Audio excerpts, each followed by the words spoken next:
Episode 12 of the FinTech Flo, 10 years with FloQast here, which is seeing your baby go from a little infant into this full-grown adult. Mike, how does it feel? It feels pretty amazing. It's been a long journey to get here. It's one of those things where I think from the outside, it feels like the overnight success. You got the 10-year anniversary shirt on and everything, but wow, what a grind to get here and make this happen. And I'm just so happy it did, and so proud of the team and everyone who made this happen. And thank you to our team. Thank you to all of our customers for your support. We're so happy we're able to help you, and to be here for 10 years and hit this amazing milestone is something that means a lot. So yeah, thank you, Drew, for the kind words. I appreciate you hopping right into it, and that yellow looks good on you, man. Thank you. Yeah, I like the color scheme going on here, and this is perfect for summer. And as we know, I'm remote over here, which is why I'm rocking this from the distance, and couldn't be at the champagne popping party. But everybody in the office, I'm sure, is like, all right, we've seen enough of Drew's face throughout the office, so I think we'll be all right. You do like hanging out at the office. Well, this actually reminded me, the shirt. I wore my yellow shirt to the office yesterday, and it gave me a little throwback to my audit days. I used to wear that same yellow color shirt to my audit job, and my very first boss, she ripped on me. I came into work one day wearing a yellow shirt, and she goes, "Mike, you look like a canary." I'm like, okay, that's all right. I kept wearing it, and she said that every time. And finally, I was like, Mika, I just want to be a ray of sunshine in your audit day. That's all it is. So with that, maybe we can get flowing with a ray of sunshine. Absolutely. So what you can't talk about a better story to elevate the accounting profession than look what you can do with an accounting background. And what an honor it is to have this show, this FinTech Flo podcast, start in that 10th year when we hit this milestone. So with that being said, let's get flowing.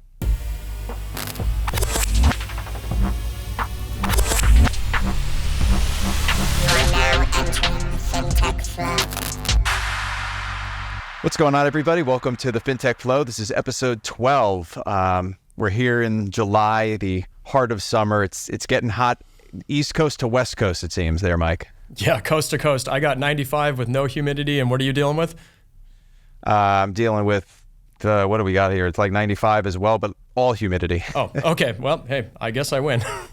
Yeah, the humidity thing is definitely something to factor in, but there's some things that are cooling down, I guess you would say, which we've getting right in here into the flow of things with the big banks. What a transition. Earnings. I'm sorry. I just want the audience to give you credit for that one. What a transition. Very well done. Well, thank you. Yeah, I appreciate getting the call. I'm trying to do my best job as we approach roundtables, which is what every accounting firm is dealing with now, probably over the summer. They've got their performance reviews. I remember that being a huge thing on the going concern forums. Just everybody, the moment those things came out, everybody's in there like, I'm A1 to A2 with this % raise and this bonus. So we're all trying to put on our best summer performance. I forgot that was in a roundtable setting. You're right. Yeah, it's a little different when you get into industry. Now you just got your one-on-one performance reviews, and it is what it is. So for all the FloQasters, let's wrap up those performance reviews. Get those over. Hell yeah. So getting into things with the economy, right? Because we talk about the hot weather, and the economy is always seeming to be hot and cold and up and down, and a few different things kind of going on here. A little bit of mixed signals, but we got the big banks' earnings showing signs of a soft landing, which is it's kind of interesting, right? Yeah. This is, I mean, the big fear was a hard landing, right? And it seems like it's starting to navigate towards there. I don't know if I necessarily agree with this. I'm curious, what was your take on reading through some of this? Well, so for everybody listening at home, this is from Wall Street Journal, and it says the biggest U.S. banks posted better than expected results on Friday. That was last Friday, thanks to consumers and businesses continuing to spend and borrow money in the second quarter. However, investment banking declines continue with Morgan Stanley and Goldman Sachs. And Goldman Sachs actually just came out with I think they were down 58%. But yet a lot of the stock market still has been up, right? Because you have these Q2 reports. So that's the whole like mixed signal thing here. I don't know. I think a lot of this is sort of inflated when you have situations like JP Morgan acquiring, First Republic, and they're acquiring these assets. So there's some optimism around there. The whole difference between like the investment banking and then the consumer aspect, I think that's the real crux where this seems to be coming from. Mm-hmm. Yeah, I think there's a difference between like consumer and the real world and what's going on the street versus the price of the stock market, right? Like, so this is one where you see stuff like consumers and businesses are continuing to spend and borrow. I mean, are those good things when interest rates are really high? And I'm thinking more to the consumer now. People aren't making as much money as they were before. There's still some inflation, and so they're spending money, but that's probably on like a credit card, racking up more debt. Is that just going to create a snowball effect where people can buy less and less stuff in the future and consumer spending, makes the economy go around here? Meanwhile, market might be going up because there's just more cash on the sidelines and people who have that money to invest are feeling better about it and are starting to put it back in the market, which we'll see on the next slide here coming up, right? But I just people, it seems like it's consistently forgotten that like the real world economy and actual people who live in the United States, it's different than what the stock market says and what the price of stocks are. They're two different things, but we seem to kind of wrangle it all together when they're different things. And so it might be good for banks, but I still don't know how good things are for the average person in the US right now. Yeah, that's the thing that makes it really difficult to get a true grasp of like what's actually going on, because the stock market can shift just from big entities throwing their money around and investing in different things. And that doesn't necessarily mean, oh, this is great for the average person. This is why I've always had a qualm with people who get super excited about like their stock portfolio being up just a little bit or down a little bit in a day, especially if you're playing for the long haul, and just overall being like, oh, this is great for the economy. I was like, just because the stock market's up doesn't mean the economy's up as a whole. It just means some people are making money. It's one of the best descriptions is it's the chart of rich people's feelings. Yeah, that is 100% right, because you or me putting some investments in here or there are not going to make a difference. Nope, but here's how rich people are feeling. Good, up and to the right. Yeah. And this also here's from the Wall Street Journal. This is the index performance year to date, and I mean you see it consistently sort of going up. Yeah. But in all seriousness, what's really nice for this for everybody is when the stock market's going to start to go up, the IPO market's going to open up again, and it's really great when IPO windows start to open up. What that does is it creates a lot of new job openings. Companies scale, they add more people, there's more compliance requirements, accounting's more necessary. So all this goodness in the stock market hopefully is staging for an even better rally in 2024, which will be good for everyone in terms of job creation, good paying jobs, all that kind of stuff. I'm really still waiting for for businesses to pay more to start to attract more talent. It seems like that's been taking a little too long to happen, and we still have unemployment pretty low. But if the economy takes off again and more jobs are up, salaries are going to go up to attract that talent, and that's going to be a really good thing for accountants at large. Hopefully, let's hope it goes. Yeah. Let's hope it goes that way. I mean, I think that would be the most encouraging and exciting thing. And I mean, this is how it always is, right? Whenever the times are tough, it's always this buckle down mentality. And I mean, you experienced this, right, with FloQast, with going ahead and during the pandemic, it's like, what do we do here? And fortunately, the right play was to just kind of bear down for a little while, stick through it, and then you're able to accelerate out of it. And I think that's just such a great analogy of how to adequately weather the storm without losing pace, right? You just kind of buckle down and you're able to grind through it, because as soon as the layoffs start happening, then it just declines the morale, and then trying to get people back in. I mean, we spoke about this a couple podcasts ago. The cost is like 3 times the amount of the employee to try to replace them. Yeah. No, yeah, and I'm proud of how FloQast has handled this whole downturn and everything. And we hunkered down and didn't have to do anything too extreme, which I think has put us in a good position to hopefully be able to capture a wave if it really starts to come back, or at the worst case scenario, run a really good business and grow at a really healthy clip and have a lot of great people around FloQast doing great things. Yeah. So this is the chart here from FactSet, but Wall Street Journal was basically describing their analysis of what this represents to the broader market. And it's just that markets seem convinced that the Fed can actually pull off this sort of soft landing we were just talking about. And Wall Street is more confident than ever that inflation is subsiding. And so it's giving people hope that Federal Reserve might be able to do what they thought was impossible in containing pricing pressures without tipping the economy into a recession. And, we're seeing central bankers and finance ministers from the group of 20 major economies gathering in India this week, amid signs that the global economy is starting to sag. But this is kind of like a fresh perspective for the U.S., perhaps, that we might be able to actually get out of this smoothly. I mean, I don't want to, look, all we can do is speculate, right? And we're never going to know like how it's actually going to pan out. But it does feel like we might, I mean, it's always a kick the can down the road thing whenever you raise the debt ceiling, right? It's just, is there ever going to be a limit to that? That's a whole other conversation. But to get through this whole situation without going full on recession would be incredibly impressive, in my opinion. Yeah.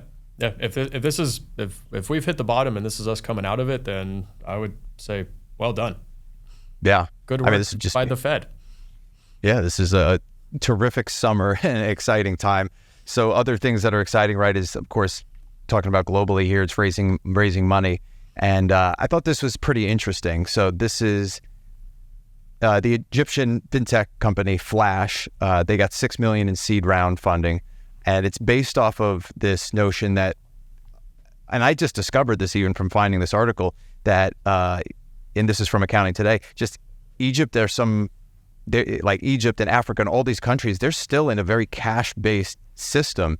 And I thought that was remarkable. I spent a whole bunch of time then researching, like, well, why is Apple Pay and why are these things not actually available over there? And I realized it actually has to do completely with the banks. Tell me more. I was not aware of this. Yeah, so I see this thing and it was like, okay, well, services such as Apple Pay, Google Pay, Samsung Pay, which allow customers, of course, to make contactless payments with digital cards and mobile wallets near any NFC, near field communication tech, is completely absent from Africa. And so they have to use this thing called QR code, like these QR codes, in order to make payments instead. And I was like, well, but why? Why is it absent from Africa? You'd think, okay, maybe, if it was shipping of something, okay, perhaps they can't get the cars there, they don't have access to the internet and all those sorts of things. But all these things are accessible. This technology, for whatever reason, is not there. And I'm like, well, it doesn't make sense that it wouldn't be there because they can't afford it. It's just the business getting, a scanner, right? It's getting something to just receive it. Yeah. It's actually more of like the banks that are in these countries haven't like approved the use of this. And I don't know if that's because they're concerned about bank fees or how the banking system in these other countries is managed. But it kind of got my mind going about like this whole notion of, we live in this little bubble in the US of like how the economy operates and how our systems integrate with each other. But it's a totally different realm when you leave the US. Yeah. Yeah, I was not aware of this, obviously, and I'm really surprised that like Apple Pay isn't used. Is Venmo used in Egypt? Seems, well, hey, good for Flash. There's got to be some nuance or something around regulation within the country that they've figured out and makes sense. And this is a country at FloQast we don't sell into Egypt, so I don't know much about the regulation there. But sure. I have learned in us going into other geographies and territories and countries, everyone is a little unique. And what we found is consistently the U.S. seems to be the easiest place to do business. So I'm sure Egypt has its own nuances and complications, and their addition is clearly well suited to get all that stuff sorted out. I wonder if they believe there's like an opportunity to do it in Egypt and then scale from there. Clearly Flash, Addition, the investors who led the round, they think there's an opportunity to go bigger for it. But I wonder what Flash's plan would be. Is it start Egypt and go to other countries from there? Yeah, I mean, they obviously capitalized on an opportunity of the banks for whatever reason. And again, you'd have to go into these countries and ask the banks, I guess, like, how come you guys don't want to allow Apple Pay to be accepted at your businesses? Because like everything there, I just discovered this was, they call it COD, cash on delivery. Mm-hmm. It's like, you imagine like, I just can't imagine a situation where you buy something online and then like it gets dropped off at your house and then you hand the person who dropped it off cash for the thing that you just bought. Hey, we learned about this. We learned about this in accounting. And I believe if it's a COD, you can't recognize revenue or inventory or something until you actually pay it. Right? I'm trying to remember the cutoff rules around COD back in the day. But I would bet a good amount of money. This is us being ignorant Americans, not knowing some of the history of Egypt, and I'm sure something wild happened with the banking system or tech-wise, or it's just not a market, and we're just in our little bubble, not understanding it. But it's cool. Like, I'm glad you found this story because it is interesting to learn about how much cash is still being used in other countries, and it's just not. And why isn't Venmo? I'm sure there's something going on with all this stuff. So it's really I mean, get this: Uber rides were being paid for in cash. 90% of Uber rides were paid for in cash in Africa. Wow. The only country in Africa that has enabled this or the use of these NFCs and Apple Pays and stuff is South Africa, right? And the whole rest of the continent is just using cash for everything, and it's just a mind-blowing thing. Okay. I'm sure you're thinking about it also, but the audit of that, you got an Uber driver collecting cash all day. Presumably a large percentage of that is supposed to go to Uber. Or I guess, whatever, some moderate percentage is supposed to go to Uber from there. How do you make sure they're actually paying that? How are you keeping that on track? It's all cash. Yeah, there must have been a ton of fraud going on in that situation. So just before we get to the next slide, I did have this sort of thing, because whenever I see these sorts of things, I'm always like, there's a unique opportunity here on this podcast to you ask a CEO who's going through a lot of these processes in real time, what's the experience that's happening? And it gives people some insight into that world that, unless you work closely at a startup, that's, especially when it comes to the SaaS world, you're not really getting that exposure. And a lot of accountants probably, you're kind of in your accounting lane. You're not necessarily getting exposed to these sorts of challenges that are happening. This is a good opportunity for accountants to kind of learn about what those challenges are and become more operationally minded. So, we're talking about an expanding SaaS company. So this kind of makes sense given the mark that we just hit. And obviously the next layer of that is this expansion into possibly other countries, going abroad with a business. So what's the first consideration that you made when you're like, okay, we're going to take this outside the US? So taking FloQast outside the US SaaS is really interesting when you go international. There is a playbook. A lot of companies have been built before us, so we can follow that in many regards. And I would say the starting point for us was our first international office was London, right? We opened that's called EMEA. When you start an office, it's for EMEA, and I don't agree with this, but it's an acronym for Europe, Middle East, and Africa. That's what EMEA stands for. They're all very different places, but for some reason in business, we gob all that together, and our headquarters was in London. And what we did was we wanted to make sure that we had enough of a presence there that we knew we'd be successful before we actually sent people over to London. So for us, we gave a guy named Adam at FloQast an opportunity. We said, hey, prove to us that this will work in London. We already have a few of our companies headquartered in the US using FloQast internationally, so we know it can work, but let's make sure that the market will be accepting of it and it makes sense. So we said, sell remotely over there for however long it takes for you to get to, I think it was $500,000 of recurring revenue was what we told him. And once you get to that number, we'll let you move over to London. You can start the office, get it going from there. So you de-risk it a little bit, you feel it out, and then you go from there. That's how London's able to work. We did a similar play with Australia. So we opened our office in Australia earlier in this year, Sydney. That's going really, really well. And then there are other geos where there's more regulatory requirements. And so before we go into a geography, you have to research all of that. What's the legal framework? What are the IT requirements?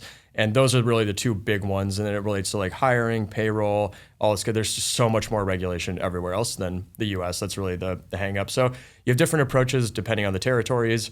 You'll do a market assessment. What's the reasonable revenue that we could capture? How quickly could we capture it? So I'll give you a good option. We were debating, Germany versus something like Japan. Both really big markets, very different for us. Really more in-depth analysis went into it, but we concluded that Germany, for us, was a much quicker and clearer route to market that could happen much faster and was a massive world economy. Let's attack that one sooner. Japan, you learn about the process. It's a little more involved. It takes more time. It's more expensive. It's a bit of a higher risk proposition. And so you just sort of sit back, you look at your balance sheet. What's the opportunity? How confident are we that we could sell somewhere? What's the investment required to get it up and running? Then you just got to make that decision when the time is right to go for it. So a lot of factors go into it. And international expansion is one of the fun. It's been real fun. It's been a fun thing at FloQast. Now, has there been competitors that are specifically in these other countries that you're now, because obviously you have to, that's part of the cost benefit analysis, right? Is how much of a market is available. And if there's nobody there, then it's just a matter of, okay, well, how difficult is it to get into this market from, like you said, the legality and the regulations and all that sort of stuff and their willingness to accept it. But if there is no solution provider there, I'm wondering, is that why everything starts in the US and then makes its way elsewhere? I feel like even, you have artists in London and the UK, but I feel like all the biggest stars, and I don't know if this is just, again, being ignorant in our little bubble here, but it's there's one or two big name celebrities in each of these places, but I feel like the US ones are just known across the globe. And I think the same thing when it comes to business. Is it that there's just not as many people doing it? Or is there another closed software company in Germany? Our main competitor, who also started in the US and has expanded internationally. And I would actually say that the fact that another company has done well somewhere is your best proof point that you can do well somewhere. If there's somebody you compete against and you beat, and then you know that they're doing well in a geography, if you do a market assessment and it's somewhat similar, you're probably going to perform well there also, conversely, you might look at it as, why is there no one there? Is it because there's no market? Maybe we should stay away from that. You can kind of cut both ways with it. So yeah, I think it's an important part of SaaS. I think the reason a lot of them are American is it goes back to, culture of innovation. It's what America was founded on, entrepreneurship, all that good stuff. So a lot of SaaS companies came out of the US and have gone international from there. But conversely, there are a lot of great SaaS companies that have started internationally and are really well, adopted in the US. In particular, I'd say one of the best geographies for new enterprise software companies is out of Israel. Israel, big engine for a lot of early stage. Some great companies start in Israel, and they'll build their product and get to product market fit, and then very quickly launch in the United States and have an office in San Francisco. So a lot of them actually appear, from the outsider's perspective, that you think they're a San Francisco company, but they're actually an Israeli company. It's a really interesting strategy that a lot of these, like Gong is a really good example of that. Gong is, for most people, Gong to them is like an American company. That's how they think of it. It's how I've always known them, but they're Israeli through and through. Started in Israel, like great team, built a great product, and then just took it to market really quickly in the US. Wow. Yeah, that's really cool. So yeah, think of the things that are really cool. A 15-year-old is the youngest to pass the CPA exam. And I remember seeing the article come out with the girl who was from California, actually, a 17-year-old girl. She had previously held the record, and it was like this star student who just graduated high school and then graduated college quickly and then took the CPA exam, which is also remarkable at that age. That you want to go down the accounting route, but good for her. This guy, Jimmy Chilimgras, he graduated high school at 12 and did 60 credits per semester at college to graduate in a year, and got his master's in accountancy at age 14. We should get him on the podcast. Yeah. I just want to know why. Why he chose accounting? At 15, yeah. You're very, I graduated at 12? Now I want to go be an accountant. At 15, you're passing the CPA exam? This sounds like a fascinating character. I'd love to get to know him a little bit more. Well, Mike, take into consideration here, this is just the first step on a whole illustrious career. I mean, I imagine the doctorate will be next. I mean, he's going to law school now, right? So this is just we're going to have the whole alphabet soup afterwards. Got it. Yeah. I mean, the big question is what is he going to do with all of this at whatever point he decides to do something with it, right? And I knew a few geniuses from my high school who were math whizzes, and I think if you had channeled that focus into coding and software development, could have been just exponentially successful. And a lot of it, the times, I don't think it's going to happen with this guy, but one of them, he actually ended up just spiraling into doing nothing, and just I think went back down. And I honestly have no idea what he's doing now, but that's always the risk you run when you're almost too smart. But this guy seems to have a good head on his shoulders, and I think this is interesting. He took 2 weeks to study and pass audit with the 75. Good for him. Very well done. And here's the fascinating thing, Mike, and I think you're going to find this very interesting. He actually failed FAR the first time he took it with the 73. That's awesome. But I mean, this is somebody who's never failed an exam in his life, right? This is clearly somebody that's got a photographic type of memory where he sees something on a page, he stores it into memory. And even still with that, being able to read the entire FAR book in probably a week and study for another couple weeks, still was not able to pass FAR. And I mean, I don't know if it just tells you how much of a crapshoot it is with the questions you get and the people you're up against, or actually how much industry knowledge that you do kind of have to be tuned into in order to actually successfully apply what's in the textbook into answering these questions. My money is calling back to last week with Pete Alinto, is that this kid read the book and didn't watch the video with Pete Alinto. And had he watched the videos, he would have gotten a 75 on his first time. Because you don't forget what Pete says in those recordings. That's true. He could probably recite the whole entire thing if we just had him watch it. Yep. Well, we had the CEO that I worked for at Cornerstone. He was a JD, CPA, MBA. He had all three of those. And so I remember I was working there for a while, and we had a revenue topic that we were going through, and it was hey, Mike, put something together for the CEO. We're going to have a discussion about it. And so I'm trying to simplify it, have layman's terms, and we get into the meeting, and I didn't know he was a CPA.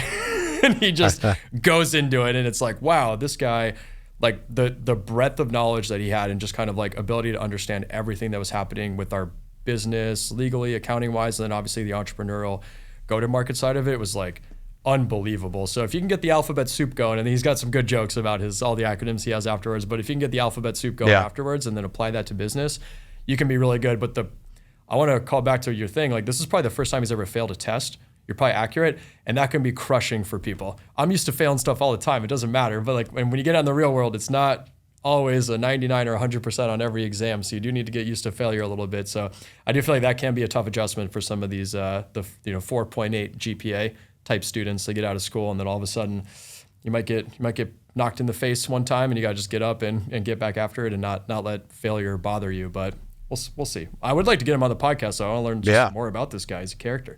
Yeah, I mean, he had a tutor to specifically tutor him through this through the exam, showed him what the problems were, and so there's visual learners who prefer video lectures. There's knowledge diggers who look for flaws in their skills by focusing on questions, and then there's avid readers who rely on notebooks. And he considers himself in the lighter category, as you see him in this image here, fishing while reading a textbook, presumably FAR or perhaps audit, because he was trying to keep a good work-life balance here between having fun and studying. But for me, what's really encouraging about this is just it shows you how much potential exists in the youth, right? Like, there are individuals who are extremely talented who a lot of the times you get caught up in a school system that puts you on this pace of what this corporate ladder is supposed to look like, or in this case, the educational career is supposed to look like. And some people, it takes longer, but for other people, it takes much less. And if you have somebody that's capable of doing this, like it gives me a lot of hope in what the future of the profession might have in store. That's a nice wrapper on it. I agree with you. Kids these days are very impressive. All the information they have access to, it's talking to a 15-year-old today, I feel like must be very different from a 15-year-old 20 years ago. Sure. I mean, so much more that they're exposed to. And again, this is the flip side of, like, we always hear about the bad side. We always hear about the indoctrination of TikTok and Reels and the short attention spans and all that sort of stuff. But the flip side is the access to information does allow opportunities for individuals like this to actually make their way to the top and be sifted through. So I do think we are overall losing some, not to be discouraging, but we are losing some of the societal momentum because more and more people are falling into this short-term attention span trap of social media specifically. But when you have the greats like this get through, it's even more great than you could have ever imagined. Yep. That's a very well. Good on you, Jimmy. Well done. I would love to get him on for a little conversation if we can make that happen. All right, we'll try to make that happen. So in this case, have you read it?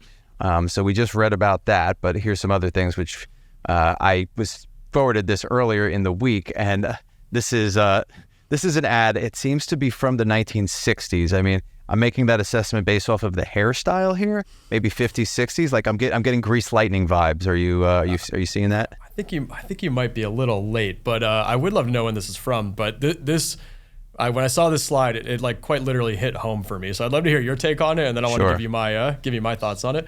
So for everybody listening, this is a post on the accounting subreddit from Another Tax Account, and they found on eBay LaSalle Extension University. Now, I'd never heard of an extension university before, but apparently that was a thing. And this was to apply to become trained in being an accountant and doing bookkeeping. It says that LaSalle trains you at home for one of the best paid fields in the business. So this is kind of cool because this is even remote college. I mean, they were training you at home. They were going to send you the materials and teach you how to be an accountant. It says, want to earn a man's pay, be an accountant. And there's a woman on here who says, thanks to her training there, she went from office manager to now being a secretary treasurer, and her salary doubled. And it says a few fields have so continuous a need for trained newcomers, there will always seem to be a shortage of accountants. And it's just so relevant to today that you take this thing from 50, more than 50. I'm having one of those moments where it's like, how can somebody born in 2001 be 22 when I'm still 22 and I was born in 1990? And it's like, wait a second. I found the date, Drew. It's worse than that. You found the day? I found the date. This book, and you can purchase it on Amazon still. The Higher Accountancy LaSalle Extension University ring-bound book from 1930. Wow. 1930. So coming out of the Great Depression, this is when advertising was very practical, right? So you want to earn more, be an accountant. And this hits home for me. The reason I say that is you look at this quote on the left, and it's a woman from Los Angeles my grandmother and my mom both grew up in LA. My grandmother was one of the few in the 20s and 30s. She was divorced, so she had to find a way to earn income, and she ended up running a mortuary and doing the bookkeeping for the mortuary. And I'm wondering if this is like kind of what pushed her in that direction. And then ultimately, my mom was kind of similar, so she got divorced and she was an accountant as well. So I'm like wondering if this whole like accounting family trend started from this advertising. So like when this hit home for me, man, I like literally am like, am I having this podcast today in some part due to this advertising or this LaSalle extension course thing that's available? It's like kind of blowing my mind. And this woman even looks like my grandma a little bit. It's like, it's wild. This could be pretty meta. That's pretty awesome. Yeah. I mean, one of the best paid fields in business. And the quote from the book is literally, there always seems to be a shortage of accountants. And it's just 100 years ago, there was a shortage and now there's still the same shortage. So history repeating itself. It's always the same. So yeah, funny. In 100 years, maybe we'll be talking about how there's still a shortage of accountants. I would love to see this revamped now, right? Obviously, we changed the narrative here of how it's gone up, but the main message is if do you want to make a lot of money, go become an accountant. And I think that would inspire some people maybe to get into it. You could obviously list the other stuff as well that you can do, but. No, I mean, I think in this economy, that's becoming more and more important. And just, remember, like 30 would have been, you're coming out of the Great Depression. Yeah. This is, people need to make money. They're coming out of the Great Depression. It was a time when houses were only allowed to have one job. So this is presumably around when households were allowed to have multiple jobs. Again, like that was just, what a fascinating time in like U.S. economic history, world history, and then like, yeah, the workforce explosion afterwards, heading into World War II. Yeah, you don't need to get like too history nerdy here around this, but this is like so cool. This is really cool to see, man. I'm so happy you found this slide. Thank you for brightening up my day a little bit. Yeah, there you go. Go your grandma. Anyway, and so then on this slide, we have another post also from Reddit, which is what is something that non-accountants say about accounting that makes you immediately think this person has no clue what they're talking about? And you just did the man on the street stuff, right? Asking people down in Venice what accountants do. I'm very excited to see that content whenever that's coming out. We just finally got the first rough cut. It's about 13 minutes worth of footage of just going to each of these individuals and seeing what they said. Just a lot of reactions. A lot of people thought that accountants do money management, but this I find to be pretty fascinating because obviously you go on the internet. So which of these here is your favorite? I like the G-Wagon. It's just that straight, the first one you hit off the gap. I will say the blank paper one, really, you must be really good at math. That's fun. It's just like, yeah, some accountants are, but you don't have to be good at math to be good at accounting. It's a rules game. It's a rules and theory game, not a numbers game, right? Yeah. So I don't know. And then the other ones, these are all very good. They're very accurate. I'll say that. What's your favorite? For me, it's definitely the from Got him 16. I don't want to make more money because then I will be in a higher tax bracket. I mean, I don't know how many times people think like, they're like, oh, I don't want to make, I've heard people say like, I got to have a couple more kids so I can get some more deductions, as if it's going to be in some world less expensive to the money you're going to save on your taxes is somehow going to justify the cost of having another human being that you were responsible for 18 years of their life. And then the higher tax bracket thing is like, oh, well, actually, I didn't want the bonus because it would have pushed me into a higher tax bracket. I was like, just the money that's in that bracket will be taxed at the higher rate, not the whole thing. And I think people get so tripped up by this. And I mean, you don't have to be a tax accountant to know that this is just like your basic accounting people like very quickly learn. It's very big. That was one of my favorite things at my old job when a salesperson would get their huge commission check. They're making a ton of money, and then they would complain about the amount of taxes that came out for that one commission check. And, I get that it's hard to understand how, it thinks you're going to make that much for the whole year on the one commission check, and it removes more, but they're like, this notion of, I don't like making all this money because then more is deducted from me. It's like, no, that all averages out at the end of the year on payments, and you should be very happy that you just had that good commission statement. So the whole graduating tax brackets. It's never say no. It's never say no to more money, even if they take half of it.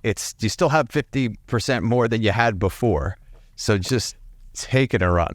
It was so great. Yeah, I saw a post on Reddit that was straight up like, I make 49,000 something this year. Do I really want to make 51 because I'll only make this after taxes? And it's like, no. Why can't we teach this stuff in school? If you could learn how to do basic taxes, a 1040, in school, a graduating tax bracket, that doesn't feel like it's too much to ask to send someone off into the real world to know how to do taxes from there. Yeah. And then you always get the other one here from Roger Clarvin about the tax guy's so good, he's getting me big refunds, being able to just take in the standard deduction. This reminds me of like people coming up to me and they're like, yeah, I'm like, they have just a regular job, they're a W-2 employee, and they're always just like, I got to figure out how to get some more like deduction stuff. And I'm like, that's not how this works. Yeah. Yeah. You got to start. Yeah. Drew knows how it works. That's for sure. You do have the loopholes. And then assuming I can do any calculation in my head instantaneously, I do like being able to do math in my head, but that's fallen off real quickly. Yeah, it's one of those things, if you don't use it, you lose it. Mm-hmm. I mean, I try to force myself to, but it's one of those situations where like quick little side stories. When I worked in audit, a lot of the times it was copying and pasting, right? It was like last year's note, this year's note, last year's note, and you're putting it all from last year's file into this year's file. And I remember I was actually physically typing it out when I was on one of my early engagements, and the senior was like, why don't you just copy and paste it? And I was like, I like to type it out. And honestly, I could type really fast now. Because I used to just, and now granted, they're probably not happy about that, because like now you're spending billable hours like physically typing out these paragraphs instead of just copying and pasting and switching the 3 words or whatever. But I'm a more skilled typer because of it, so I'll take that as a W. Well, I gotta say, Drew, I agree with your senior back in the day. Copy paste it, but I'm glad you're faster at typing now for you. That's good. That's how I crank out all this content. Your lack of copy pasting is a little bit concerning, so let's hop into that. Okay, so also this is concerning. We have From Going Concern, When Accounting Goes Unaccounted For, one of my favorite websites from back in the day. And there's this concept which I just heard about really for the first time. Google searches for the word delayering were up 558% since the recent EY Global All Hands call.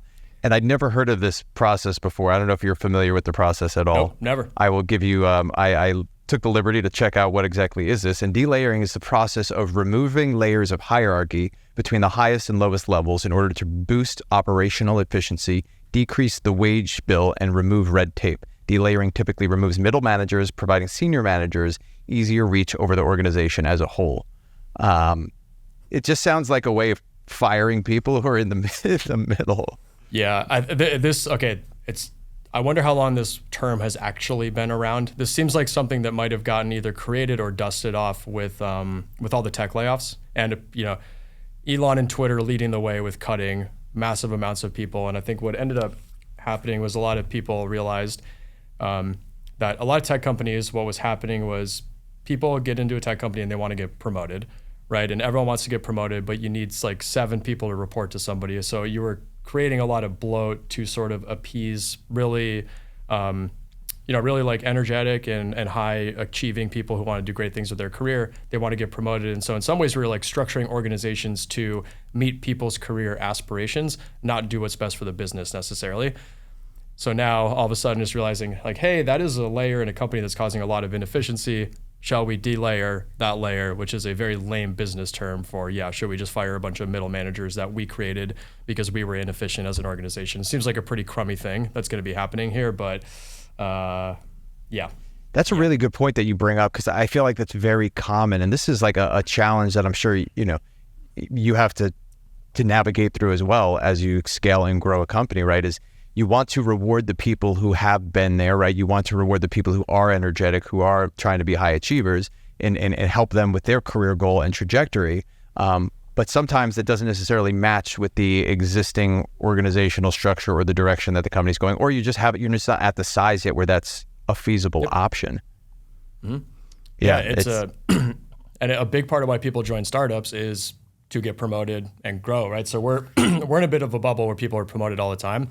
But there are a lot of people who work at large companies that aren't expanding all the time. And for those outside of tech, for those in tech, believe it or not, there are many companies where you can go and be a senior accountant, and you're going to be a senior accountant for a long time, like 15 years. And you get a raise, and you have a good life, and that's it. You're a senior accountant forever, and that's great. So that's fine. That really makes sense for a lot of people. In tech, it's generally not the employee base. Everyone wants to get promoted and move on there. And it is, I wonder how much of that is going to be able to be accomplished with kind of a new mentality in tech overall around not just adding layers of management. So this is interesting to think about now. I haven't really thought about this. I'm sort of thinking out loud about how this might play out. But this whole delayering thing, tech getting rid of the bloat, it's probably going to result in more challenging in terms of career progression, and like really kind of not as many opportunities will mean you really have to be killer to get that job. I think this is where the focus for leaders of organizations across the board has to be on identifying those individuals. And I talk about this quite often, is there's three types of individuals. There's the entrepreneurial or leaders, right? There's the managers, the operators, and then there's the technicians or individual contributors. And some people are slaying it as an individual. Just because you're the best salesperson doesn't mean you're going to be the best at managing people who are salespeople, right? And I think it's being able to early on identify which are you? Are you somebody who's a people person? You're in the business of managing people as a manager, or are you in the business of just crushing the thing that you're really good at doing? And I think they're all equally important and equally valuable. And I think we get into the stigma where it's like, well, if you're a manager, you're supposed to be paid more than the people who work underneath you. It's like, no, you're just doing a different role. It's just a different function. And I think we will see this shift moving forward as part of this whole like delayering thing. It's less of delayering and more of relayering and reorganizing and saying, you're really good at leading people and being a visionary and steering strategic direction and inspiring people. You're going to be on the entrepreneur leader track. And it doesn't mean you're better than the people who are managers or technicians, because guess what? That technician, they crush it. They know way more accounting regulations than you do. They know how to do financial reporting way better. They're a faster bookkeeper. They're more technically sound in all the updates. That's a super valuable and useful thing. That doesn't mean they should get paid less than the visionary. It's just two different functions. Yeah, you're touching on, this is really important, and it's something that people don't want to like talk about, because the assumption is to get a raise, to progress, I always have to get promoted. But like in the software engineering world, for example, and you know this because of your time at FloQast, but a lot of software engineers know they're good at being an individual contributor and they don't want to manage other people. They're self-aware enough to know that, and then they're incredibly valuable. So there's actually a career path in engineering called a staff engineer, which to us, we're like, oh, a staff? You don't want to be, a staff accountant forever. Like you want to get out of that. Engineers actually aspire to become a staff engineer, because that means you are the most badass technical engineer. You're like the head individual contributor. You're the person who's a technical expert, and people come to you looking for answers. You're the one writing the hardest code, figuring out the hardest problems. And it's a really fun role.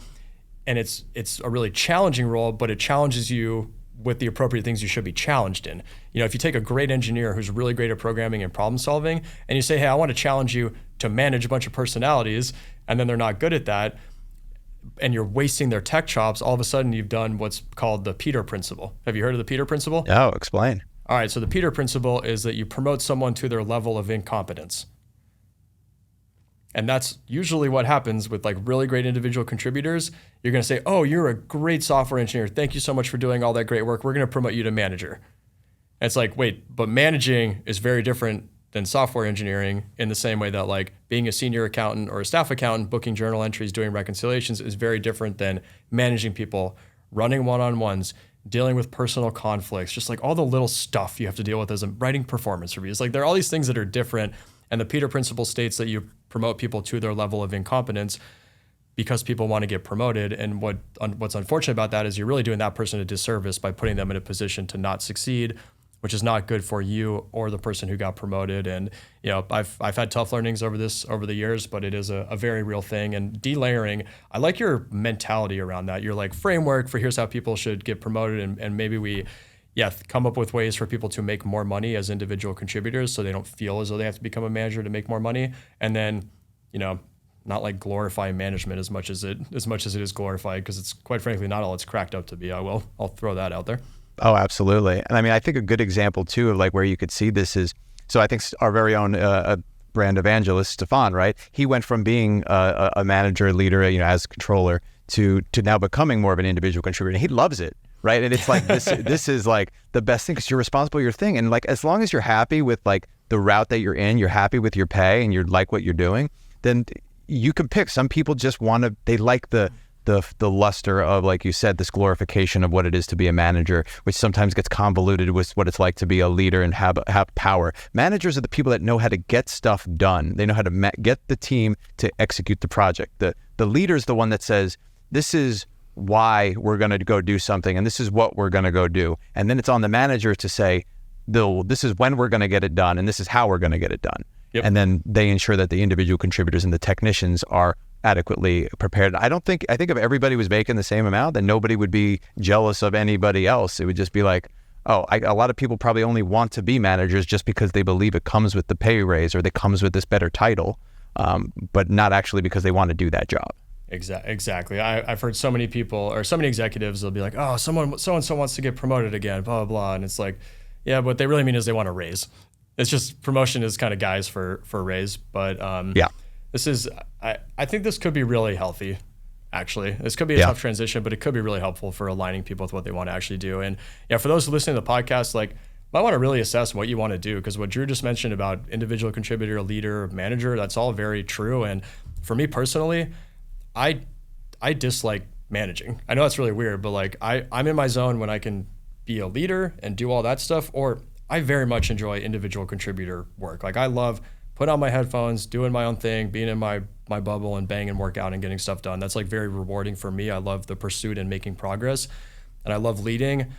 But man, I don't. The managing part of it is not fun. Is not fun to me. So maybe everyone should just kind of like sit back and figure out what's best for them, and not necessarily just blindly shoot for management, because it's not necessarily all it's cracked up to be. Totally on board with that combo. I definitely see myself in that realm as well. So also in the concerning news, and this is actually one of the more concerning of things, and it's a chance to talk fintech. This is from CTech. Fintech unicorn Vesttoo faces alleged billion-dollar fraud scandal. And it's just every quarter I feel like we're coming across another fintech fraud scandal. Wow. There was an inspection conducted last weekend that discovered billions of dollars in collateral presented by the company were actually fraudulent. Whoa. You talk about the interesting thing too about this is we just actually spoke about it. I didn't even put it together until you mentioned how these companies coming out of Israel and all these, this is an Israeli unicorn that had developed a digital platform for assessing risk in insurance investments, which allows insurance companies to obtain reinsurance coverage through the capital market. But following an inspection conducted over the weekend, found out that the collateral presented to investors to the insured in transactions involving the company were actually fake. Wow. And I'm just wondering, where's the due diligence? Where's the due diligence? I could not agree more. I'm trying. I mean, do you put this? I mean, we're actually doing this, right? Because we're in the process of looking at assorted forensic cases, right, and examining the market for fraud and discussion around this sort of concept of where is the due diligence, and how many times do banks not verify? I mean, you think the process of securing a loan would be so difficult, but it seems like even up until recent years, people are still faking documents. I'm assuming they're photoshopping, changing the numbers that are on financial statements and presenting it, and it's just being accepted.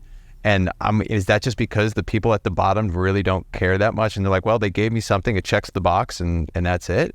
I mean, it just depends. Do you know a little bit more about this? Like it says, an inspection conducted. Do you know what spurred the inspection to occur? I was trying to find it. There's only 2 articles so far as of the recording of this podcast that existed, and they did not give a lot of information. So I imagine it's kind of being a little under wraps right now. It hasn't been like broadly exposed, but yeah, maybe we'll be doing some content on this coming up. But like so clearly they raised money because they're a unicorn here. So I'm wondering if they were committing fraud when they raised money or not. And I could see in the bull market how you could definitely be committing fraud and get through that quickly and raise money when there was like not a lot of diligence being done. So I could see this either being some like sort of government inspection or insurance thing that they had to go through, or maybe they were trying to do another round of funding now to keep going, and it got uncovered. I'd love to learn more about how it got uncovered. And then, man, I don't know. It's so disappointing when you see this stuff. Like, I wish people would just play by the rules and do what's right and not be committing fraud all over the place. I mean, the thing is like, you see this from like the low level consumer scammers, especially like elder scam is definitely something that people got to be concerned about because they're always going after that. And with COVID, there was a bunch of scams and all that sort of stuff. But again, those are even still small fries. It's trying to, max out your credit card at like $10,000, or it's trying to like buy a couple $100s of stuff on Amazon, or get you to like wire $5,000 to them. But this is like, you're talking about fooling enough large players. Like essentially all the collateral presented by this company did not exist. And like, I've just imagined, could you imagine going onto Shark Tank and saying like, yeah, I actually have the copyright for this crazy thing, which is going to turn water into gasoline. And you don't actually have the copyright, but you present some sort of fake document that says like, yeah, this is my copyright right here. And they're like, oh my gosh, I'll give you $100 million for a stake in your company. Wow. And they have 200 employees. I'm like looking at it on LinkedIn. So it's 200 employees. So this is, fraud occurring at some semblance of scale here. And they had raised, their last round was 80 million bucks, Series C. So they fooled a bunch of people. This is really unfortunate. It's a bummer. People are going to lose their jobs once again. But this is why accounting and audit is so important. Things like this don't happen. Ugh. Mike, I wish we didn't have one of these like every other week to talk about. Right. Now you've worked with VCs. Do they have account, like who's actually doing the due diligence at these VCs? I think the VC world is a whole nother fascinating thing. We can go into that in another episode, but just from a high level, I mean, some people I think that work for the VC, not for any of the companies that the VC owns, but they work actually for the VC to do this sort of thing. Yeah, it really it depends on the stage and the scale of the VC. So the easier rule of thumb is the later stage you are, the more diligence you're going to go through. Early stage, the less you're going to go through. And the earlier the stage, the more likely it's just done in-house by the firm themselves. The later stage, they might outsource it to somebody else to do the audit, do the diligence, and stuff like that. So it really varies firm to firm and stage to stage.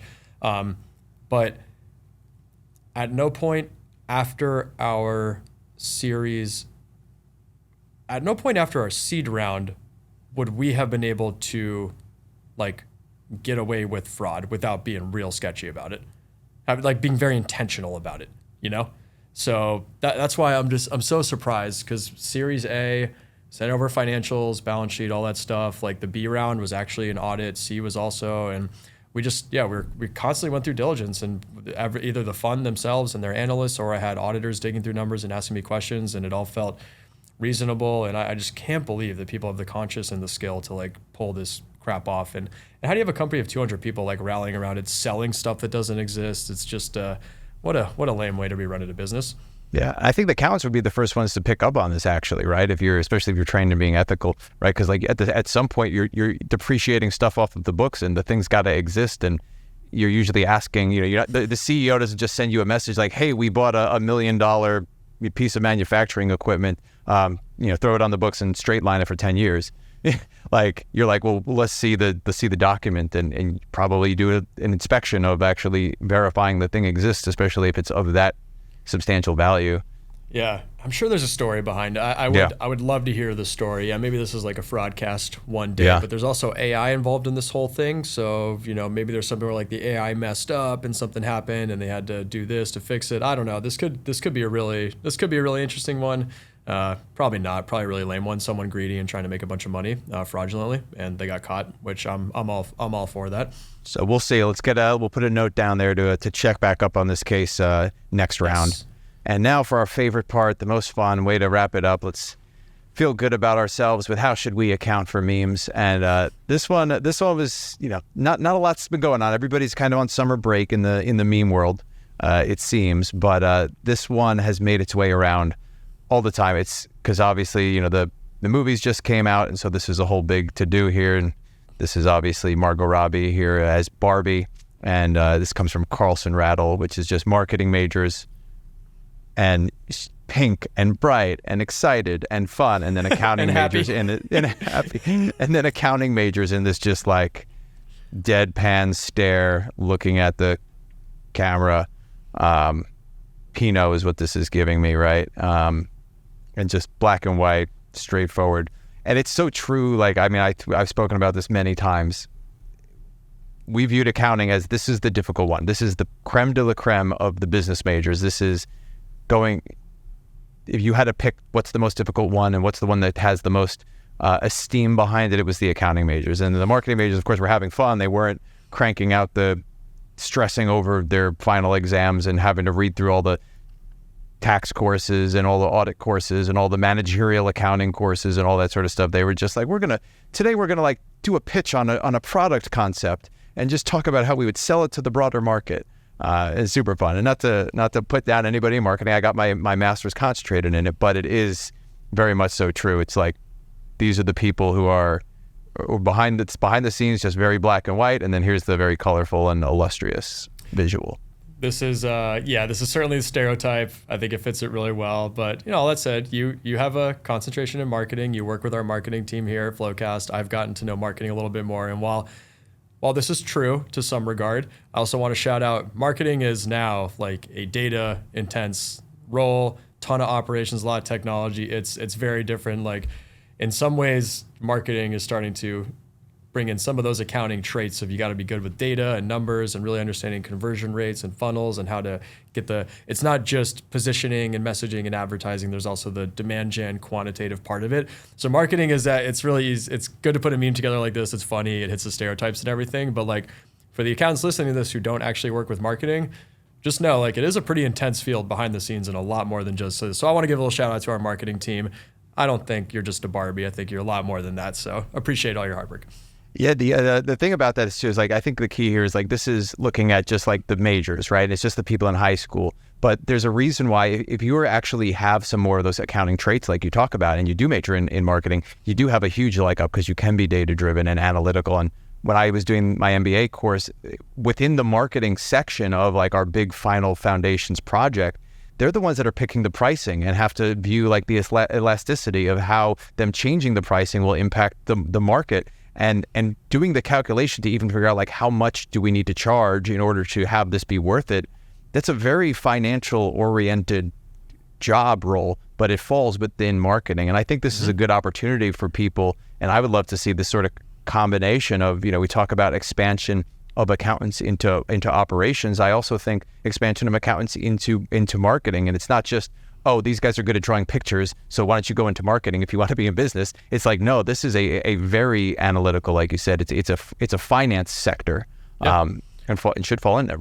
Well, I don't even know if you're aware of this, but we have a go-to-market finance team at FloQast. Wow. It reports to our CFO, and they work with sales, marketing, customer, everyone to help, decide how are we going to allocate dollars, where are we going to spend on this, and so we do, and they interact with marketing to have these budget discussions. So yeah, that occurs behind the scenes. And I will say, as we built out FloQast and we are where we are today, I think marketing is a very fun department. It's dynamic. There's a lot of stuff that goes into it. And it's really like, it's a breadth of information that you need to know. And then it's like, if you want to be good at it and go deep in any one of those areas, they're all very, very different. Think about some of our different directors of marketing, very different people, very different skill sets, but it all is under marketing. And it's fascinating.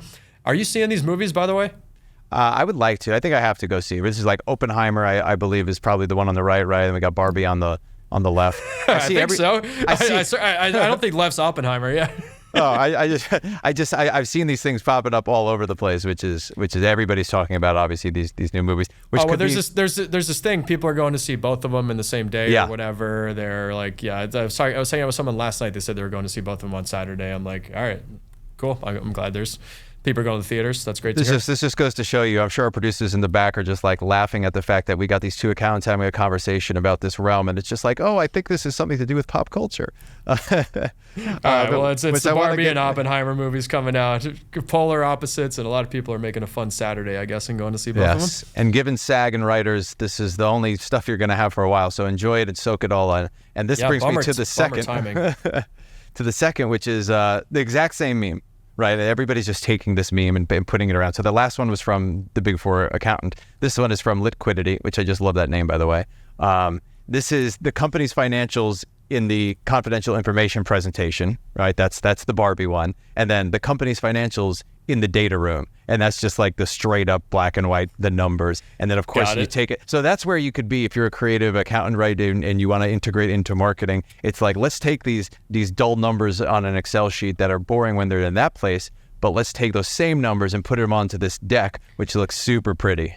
You know what? You're actually, okay, so all jokes aside, that's a really interesting thing I've had to learn in FloQast. So really early on, I would put together this spreadsheet around our forecast and all this stuff, and here's how it's going to go, and it's extremely detailed. You'd throw it on a PowerPoint and just like blank stares, people get bored, too much, don't know what's going on. So I actually had to learn, it's funny you should say this, man, this like meme pulls it together. You had to learn how to effectively market to your current investors and potential new ones through the numbers, and really like, how do I take this big spreadsheet with a ton of data in it and distill it down to what are the like 4 key numbers that they care about, and how do I present it in a way that's easy to consume really quickly when you're looking at the slide. Then you want to be able to support that data with whatever's living in the data room, but it is important to like be able to take a big ugly spreadsheet, distill it down, and position it and market it appropriately to your current investors and potential investors from there. So, man, the merging of accounting and marketing right here. Yeah. I mean, I remember in public accounting when there was a department whose job was formatting financial statements, right? Even financial statements, which are still on the duller side. It's not as pretty as a presentation, but still it is consolidated in a nice, concise way. You see all the line items and it's presented in this packet. Here's your financials. Nobody's formatting the GL or the trial balance. That's just, hey, auditors, here you go. Yeah. And I want to be clear. I'm talking even more simplistic than like the properly indented finance. That's not what I'm talking about. Like, put this 40% thing in a flying bubble and the ARR growth at 37 million over here. And it's just like the marketing presentation, trying to make it simple for someone to process those key numbers, right? Because the goal with marketing is to get someone excited enough to want to learn more. And so if I don't need to put a whole Excel sheet in a PowerPoint presentation. Just throw the right numbers that get someone interested, and then they can dig through the data room from there and get all the other stuff they want. But nice full circle here. The realistic truth is, if you have a song that you can't market, no one's going to listen to it, then it's like, why'd you make it? If you have a great picture but you don't show it to anybody, it's the same thing. You got to start. The reality is you have to start with what you're being presented, and then use that as a mechanism to be a gateway into what's underneath, which is these guys in the back crunching those numbers and making sure that that data is actually accurate that's being presented in that marketing presentation. So you don't have a fraud situation. Exactly. That's the key. You got to dig into the data room, not just trust the CIM. And with that, that kind of wraps us up with the concluding section. I mean, this is, between the economic shifts and Q2 reports closing and the kind of opportunities here with marketing and accounting and seeing how it all integrates and just the role of the importance of due diligence. I mean, I think this is definitely an elevation of accounting sort of week. I know we had a little gloomy one, I think, last time or the one before, but this one is definitely an encouraging one. Yep, and I'm happy. The only time we mentioned AI is in the potential for it having required fraud at that one company. So no AI talk today. And dude, I go back to that ad you found about getting into accounting and like that potentially having inspired my grandmother and mom. I'm gonna go home and ask her about that, because that's a very cool story to me. So yeah, that certainly elevated accounting. Yeah, get her that, and say, like, did you remember seeing this ad? And she'd be like, oh my gosh, that's the one, I signed up. I'm gonna let her know. That'd be great. But no AI talk today, and it's just crazy how that kind of cooled off as well. But hopefully the weather cools off for everybody wherever you're listening from. Hopefully you're having a great summer and enjoying it. And we'll see you next time. Thanks, everybody. Thanks for checking out the FinTech Flo. As a reminder, this episode is available for CPE credit, and you can get that at FloCademy or on the Earmark app. Details are in the description below.